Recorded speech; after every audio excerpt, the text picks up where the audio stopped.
talk to some people, especially one on our panel who has been challenged his whole life and with a disability. And I'm sure he's going to talk about how he uses technology and how technology can be advanced for people of disabilities. And as you know, as we age into disabilities, whether it's hearing or loss of sight. Myself, I'm aging into macular degeneration.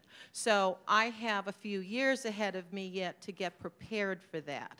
So without further ado, I want to introduce you to our moderator, who is Dr. Helena Mitchell. She's come here from the Georgia Institute of Technology, and she's the Executive Director for Advanced Communications. And her areas that she specializes in includes wireless technologies, emergency preparedness, public safety communications, both in regulatory and legislative policy, and with people, especially for people for functional needs in universal design service to vulnerable populations. So she's got a broad background in this area. So we're going to take a bit of a deep dive into universal design for disabilities and see where that leads us in this next hour. So without further ado, I'm going to turn this over to Helena. Thanks, Susan. This has been a tremendous conference so far. The technology on the floor is just amazing. I'm calling it the gadgets, tablets, and the wow factors. But everything that you look out there on the floor has so many different features, but that's if you know how to operate them. So you almost go back to the old days when you say, how do you operate your VCR? Because most of these gadgets and all of the tablets have just so much, but if we were able to understand them all, it would really help serve everyone at the Silver Summit, as well as us that are boomers, seniors, and those people that have disabilities. Well, for the next hour, our experts are going to talk about how universal design can lessen barriers to access by increasing the design elements early in the process. Now, the first slide that you see up there talks about universal design, and it says, the design of all products and environments to be usable by people of all ages and abilities to the greatest extent possible. Well, that's what we try to always think about. In our shop, we do a lot of universal design. We do research and development. And we try to make all the gadgets that we play with very accessible. But rather than go into that, I'm going to go ahead and skip forward and introduce our first speaker. Now, I had not met Mike May before this time, and the second speaker, actually, Mike Starling, thought that I should learn real quick, and he gave me a book called Crashing Through. It's the extraordinary true story of the man who dared to see. And this book is all about Mike May, so it's a really fascinating look. So now I have to take off my assistive technology. Mike May was totally blind at the age of 3 from an explosion of calcium carbide. He grew up believing he was lucky to be blind and still be alive. Mike is at the forefront of technology for the disabled in his leadership of the development of location information literacy. That's the GPS ability to find your way around. He's met numerous celebrities, including meeting 4 US presidents.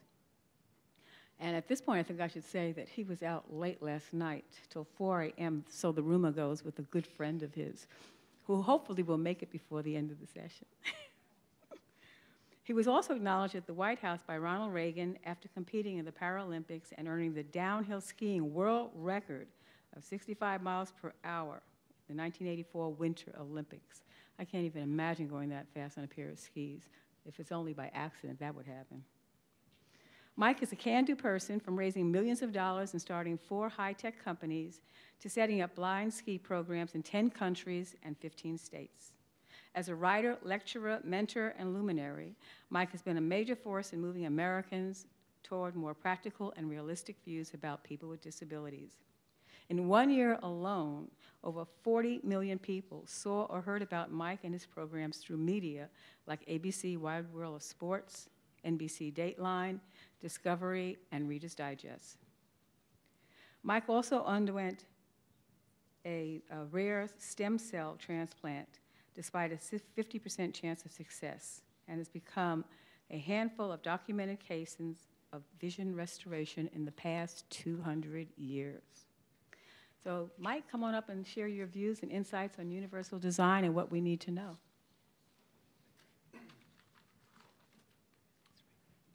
Thank you, everyone, for being here and taking your time out of the busy floor schedule. I suppose you actually are just in here to rest your feet a little bit. So it's a good strategy. I've used that before myself. Boy, has technology changed a lot. I'm just thinking here, I'm scrambling at the last minute, calling Stevie Wonder. He's answering on his accessible iPhone. I'm calling on my iPhone. It's still kind of tedious to use that little teeny keyboard with the built-in voiceover software, but he says, well, text me the room number and I'll try to get there in time. So he might be coming in here, and I'm not just telling you that so you don't leave before 12:30, but it actually might be true. Everybody says that. Oh, next guy's over saying Sting's coming in to see us. But we were up late last night. Earth, Wind, and Fire at the Monster concert was pretty amazing. Was anybody there? Don't just raise your hands and say something. Jeez. So we were out pretty late, and then there was a jam session afterwards with Philip Bailey and Stevie Wonder, and we got home kind of late. So I'll tell you what I can, hopefully a bit coherently, about some of the key issues in terms of accessibility. Stevie and I were here 2 years ago, and we gave out what we called the Vision Free or the Wonder Vision Awards to manufacturers, mostly who had accidentally made their products accessible. They didn't even know it. And it was pretty amazing that that happened. And we found Blue Ant and Livio, and Livio's actually taken the initiative to make their products accessible. Most companies don't do that. I mean, you probably are because you're here and you're learning about these things and you realize there's a market. But a lot of companies don't do it on purpose. And so we thought, there's a lot of people legislating about these things and being sued or whatever. Let's pat people on the back. And so we brought them in, gave them Wonder Vision Awards. Stevie took pictures with them. And we kind of started a dialogue to try to get people to build more accessibility into their products. My specific company, Sendero Group, makes accessible GPS for the blind. And we have it on about 6 different platforms. Some specialized platforms like the device I have around my neck, also on Windows mobile phones, and a very basic application on the iPhone. We're just kind of putting a toe in the water with that. And that's been my world for about 15 years, is accessible GPS. But beyond that, as a blind person and as somebody who's trying to give back to the community, I've worked a lot to try to make some things happen on a very significant level. We talk about breaking barriers, and the book Crashing Through is one way to break barriers. You know, just power right through it. Not exactly elegant, but you do whatever you have to do.